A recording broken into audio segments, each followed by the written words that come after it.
Это был 2006 год, лето.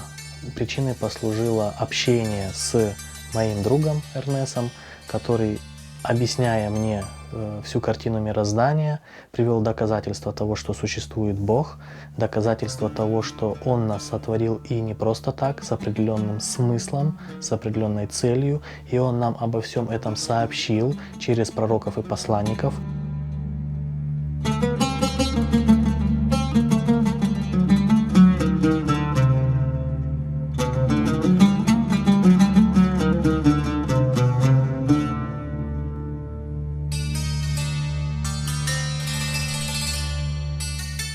Ашхаду анна Мухаммадар Расулуллах.